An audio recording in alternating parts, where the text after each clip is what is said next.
According to the NFL Players Association, there are currently a total of 850 certified NFL agents across the league, helping the NFL stars of tomorrow realize their NFL dreams today. Alex Beaudry recently entered this heart-pumping, exhilarating, and rewarding career. He recently found his own sports management company entitled Impact Sports Management in 2021, making him the perfect person to ask just how the relationships are built between the NFL, its teams, and its players, both at the collegiate and pro level. He also represents a handful of players getting ready to enter the 2022 NFL Draft. He joined me this week to discuss how he makes NFL dreams a reality for some deserving players. I'm Kevin McShann. Let's have this conversation.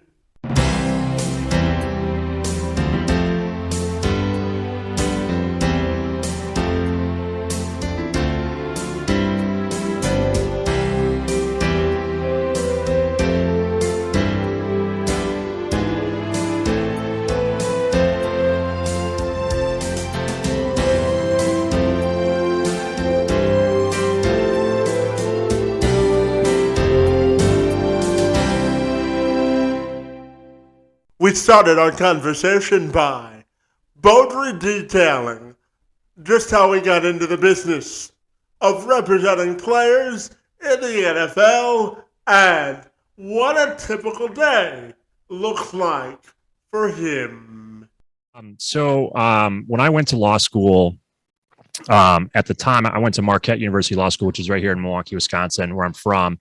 And at the time, they were one of a handful of schools across the country that had a sports law specific program. So this is something that I always wanted to get into. When I got out of law school, life's got a kind of funny way of working out. I ended up taking a position with a health insurance brokerage firm, and I did that for the last 6 years. But I've always had this itch to get back into sports, and in 2020, I had applied to the NFLPA. So to be an agent, it's actually a pretty simple process. You pay an application fee.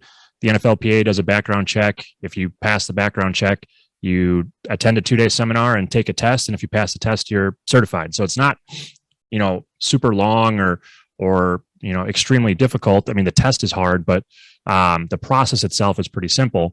So I applied in 2020 to the NFLPA, and then of course, COVID hits. The entire world kind of shuts down. So they didn't have a new agent class for the year 2020. So then last August, they finally did it. They did it virtually. They were able to adjust on the fly. I attended the seminar, took the exam, obviously passed. And so I've been certified with the NFLPA since last October. And, you asked me what a typical day is. There really isn't a typical day. Through the fall, you're starting to reach out to players. You're looking for guys who might be interested in having you represent them. And then once their season ends in December or January, if a team's lucky enough to, continue to play in the playoffs, once their season's over, they're able to sign with an agent. And then it's, hopefully you're signing a few guys. Then there's the All-Star game circuit. So you're helping them prepare for their All-Star games. And then after their All-Star games are over, you're helping them prepare for, the combine or their pro day. And you're setting up training, you're helping with nutrition, a whole different variety of topics. Maybe you're lucky enough to help a guy with some endorsement opportunities and you're working through that. And now that we're about a month away from the draft, it's okay. Now their pro days are over and now you're starting to communicate with teams, maybe setting up interviews, official visits, getting scouts, whatever they need so that, your player has an opportunity to either be drafted or signed as an undrafted free agent. So there is really no typical day. Some days are really quiet. Other days are really busy. A lot of agents will continue to have, a secondary career, whether they're practicing law, doing something in marketing, whatever it might be. And then of course you have the bigger agents who, are lucky enough to keep this as their full-time gig. So I hope that answered your question. It can be completely different from day to day, depending on what time of year it is.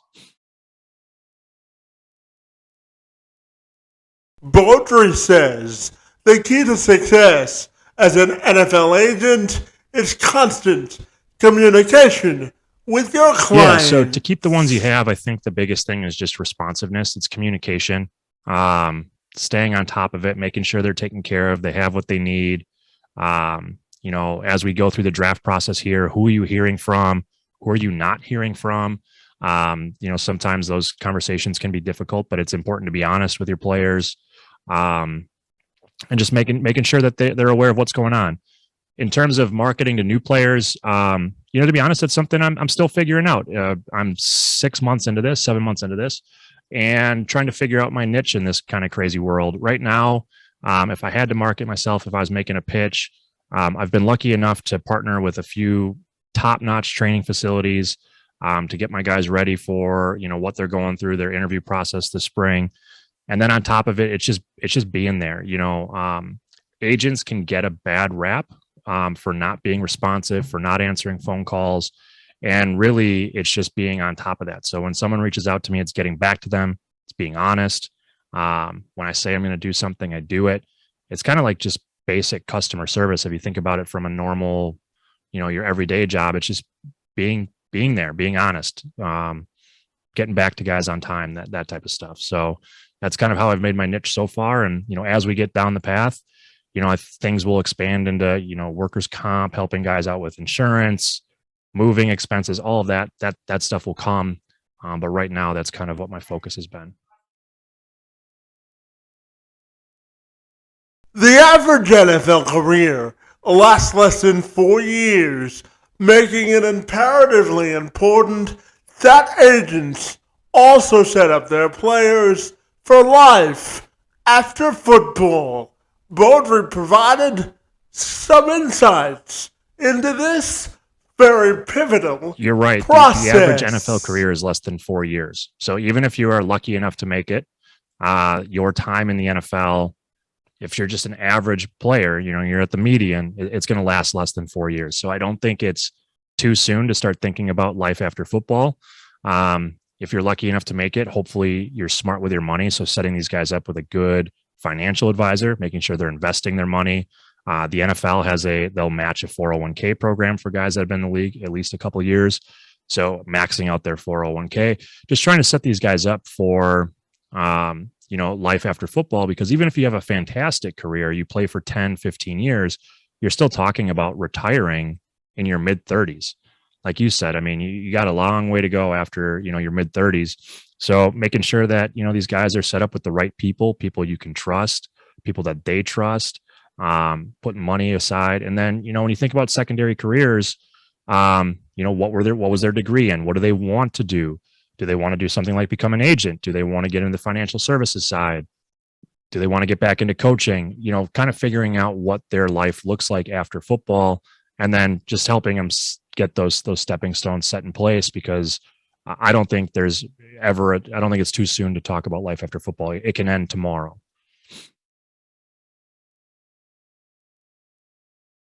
Each individual NFL team has a different operating procedure, and Beaudry says it's important to keep an open mind and remain nimble during the negotiation process. Yeah, the biggest thing, at least that I'm finding out being kind of a first-year agent, is teams don't really want a whole lot to do with you until you got a player. Scouts are very busy. They're on the road from August to December. And then they get back at it with the All-Star season and pro days. So they're on the road a ton. They're very busy people. So, if you don't have someone that you represent, it's just kind of the way of the business. They don't really want to give you the time of the day because they don't have much time. Now, once you get someone that has a shot to make it, then you can start to build those relationships with scouts. And it's really just helping them do their job. What do they need? Do they need information on his background? What was his family like? Do they need his, cell phone, whatever it might be? I try and be there to help them do their job. And, hopefully that helps my guy get on a squad or get drafted or whatever it might be. As you go kind of further down the line and it comes to negotiating a contract, obviously I have a fiduciary duty, or, my duty is to my player. It's not to the team. So, I'm going to do everything I can to make sure that my guy is getting the absolute best deal that he can. It meets his desires, his needs. But being respectful of the team, it is a relationship business. You don't want to burn bridges. I know that there's some agents out there that kind of have a reputation for being difficult to work with, and that's certainly not my goal. I want to do my best to represent my player, but have good relationships with teams so that they are willing and want to work with me.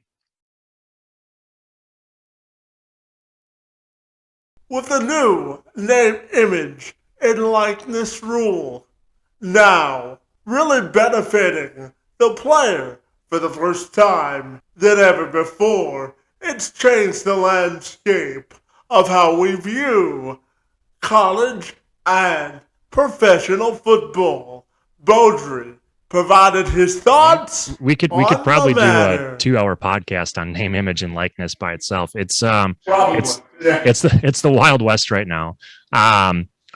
It's interesting. So, for your listeners, name, image, and likeness was coming down the road. A handful of states had passed name, image, likeness laws that were going to go into effect July 1st. And the NCAA was working for, almost 2 years to create their own name, image, and likeness policy.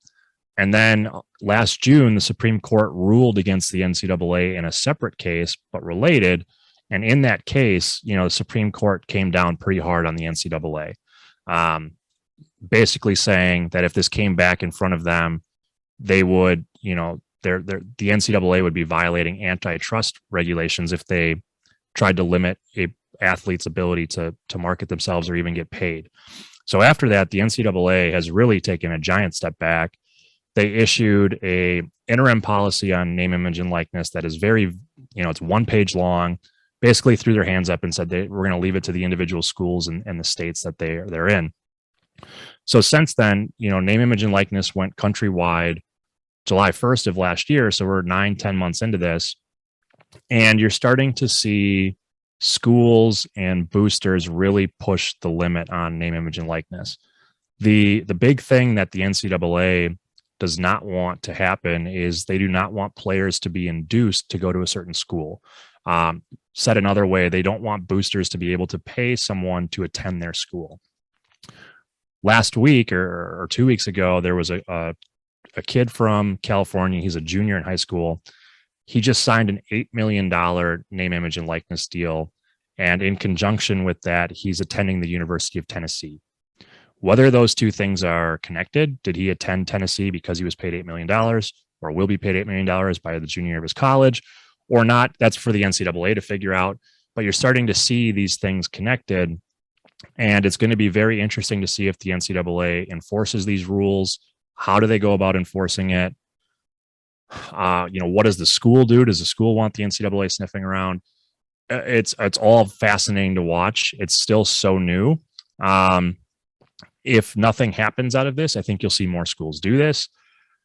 And, it's kind of wild. And think about, most NFL players don't make $8 million over their career. And now this kid's going to make it by the junior year of his collegiate season. So there's that aspect. It'll be interesting to watch how the NCAA handles this. On the other side of it is your everyday athlete.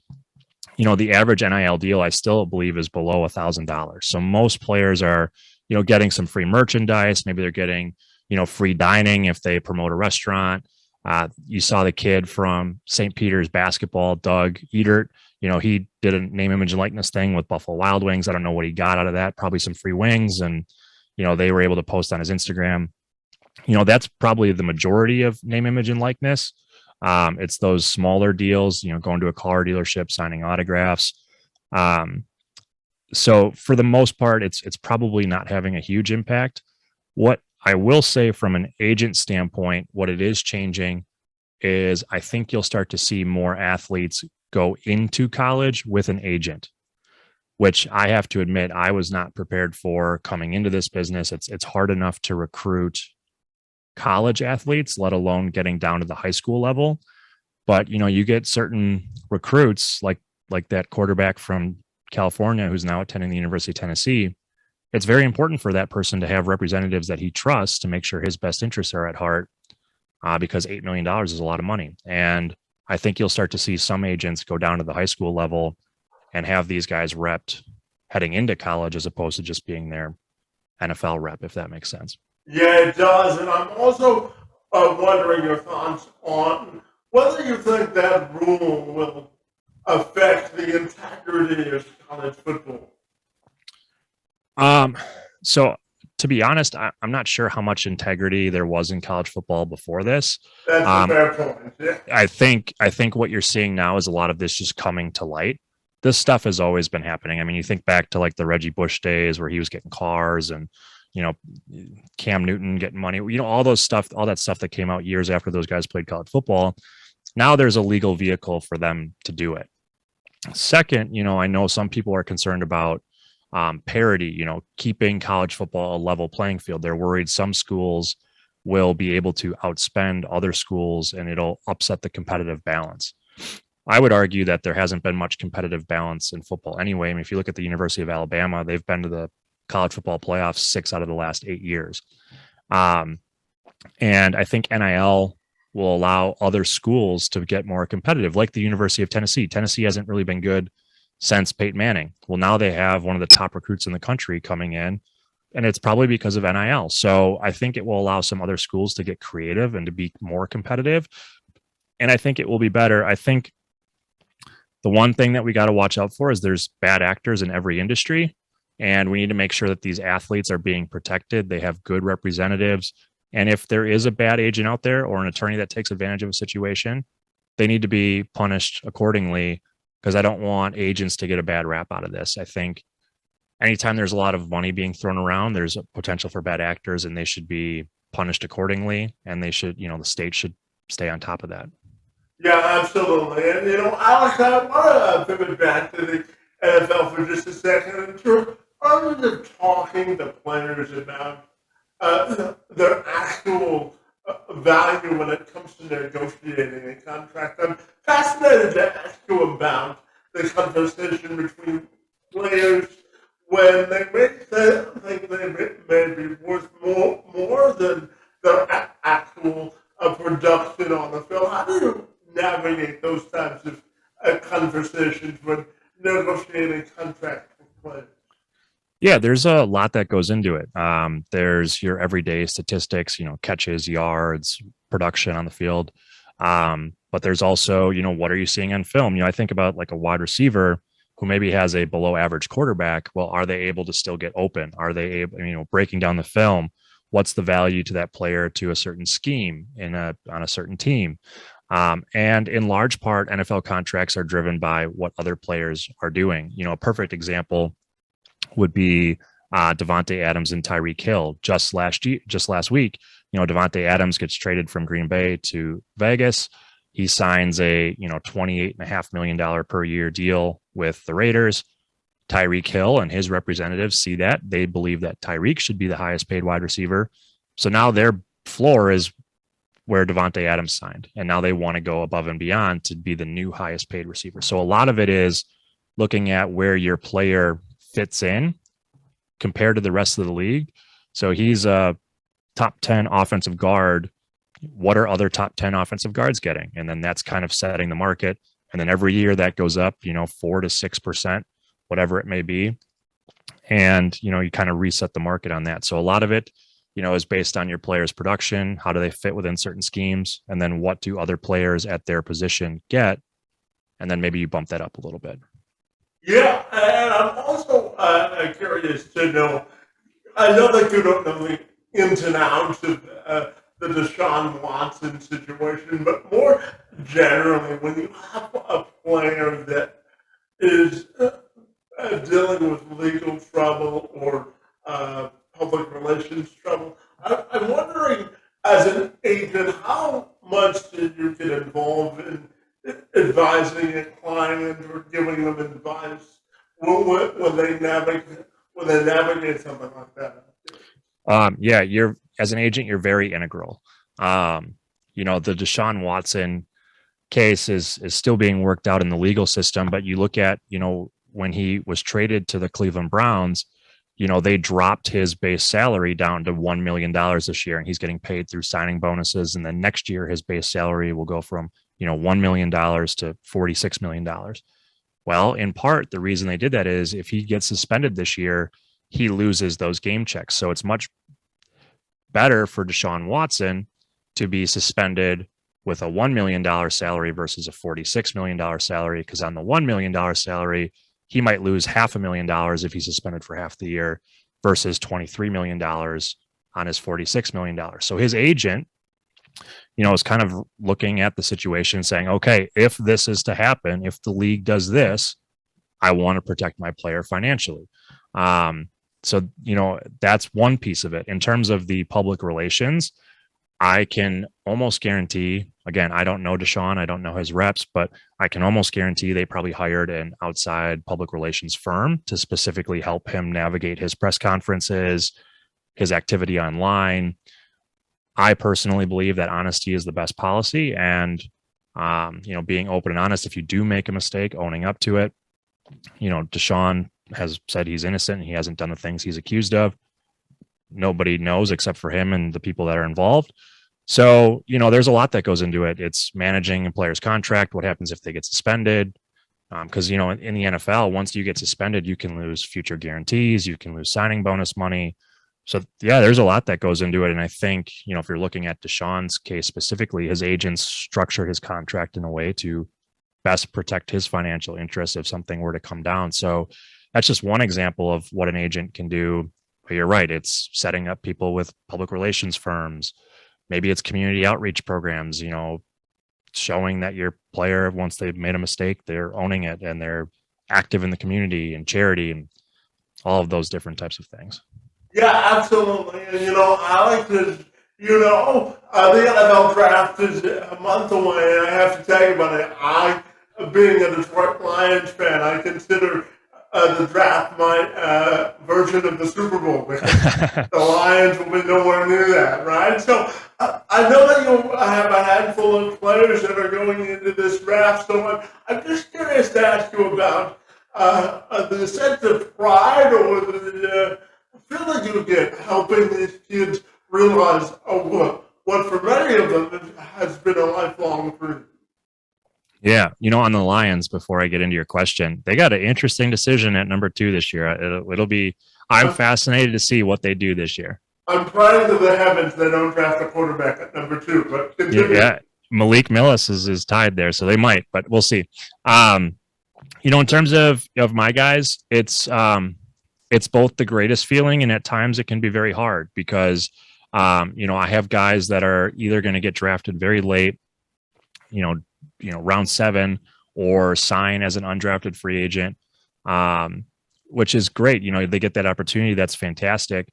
But there's also going to be guys that don't make it. I forget the numbers. I believe there's about 2,000 to 2,500 guys that have declared for the NFL draft. Only 256 or so of those are going to get selected. And then there's going to be another 300 to 500 guys that get picked up as undrafted free agents. So there's, 500 to 800 guys that are going to have an opportunity to play for an NFL team. And there's going to be 1,400 guys that don't. So for the guys that make it, you're extremely happy for. You're right. They've worked their entire lives. And it's fantastic. And then on the flip side, there's going to be some time down the road, whether it's this year or in future draft classes, where you got to tell guys, sorry, it's not going to happen. It's a very cold business. It's cutthroat. And then even when you make a team, even if you're drafted in the 7th round or you sign as an undrafted free agent, nothing's guaranteed either. I mean, most teams will have 90 guys on their roster all summer. And by the time the first week rolls around in September, they need to get their rosters down to 53. So it's tough. It's not easy to make it in the NFL. Like I said earlier, the average career is less than 4 years. And at some point, whether it's this year or next year or 10 years down, you're going to have to tell that player, hey, this ride's coming to an end and there's nothing I can do. And those aren't easy conversations. Yeah, I bet. And, my final question for you, today, but it has to do with your own individual and personal legacy and how you may want that to be defined and how you define the best part of your day job. I'm curious. Yeah, my personal legacy, the way I compare it, did you watch Michael Jordan's The Last Dance? I did, yeah. Yeah. So anybody out there listening that hasn't checked it out, it's a fantastic documentary on Michael Jordan's career with the Chicago Bulls. And when I watch that, it's so inspiring to see people reach that level of greatness. And I think about, my role as an agent, if I can contribute in some small way to another person reaching that level, that's just extremely rewarding to me. So helping these athletes accomplish their dreams, setting them up with the right trainers, nutritionists, whatever it might be, to help them reach that level is just extremely rewarding to me. And to watch these guys go through how difficult it is, training twice a day, no cheat meals. I mean, really just putting everything out there. And then for them to realize it is extremely rewarding. So, if I can have athletes by the time their career's over, look back and say, hey, signing with Alex at Impact Sports Management was the best decision of my life, that would be all I need. The money and everything else that comes with professional sports is great. But I think, as a legacy, if I can be considered one of those top agents and I can really help these athletes navigate this crazy world that is the NFL, that's extremely rewarding to me. And that's what I hope to get out of this. Yeah. And tell me finally, Alex, if players want to get connected with you or the general public wants to see the great work that you do, buddy, what's the best way they can do that? Yeah. So on Twitter, they can follow me at Impact Sports MGMT. So Impact Sports Management on Twitter. Instagram is Impact Sports_football. I have my own podcast where I kind of get into the contract details and some behind the scenes things.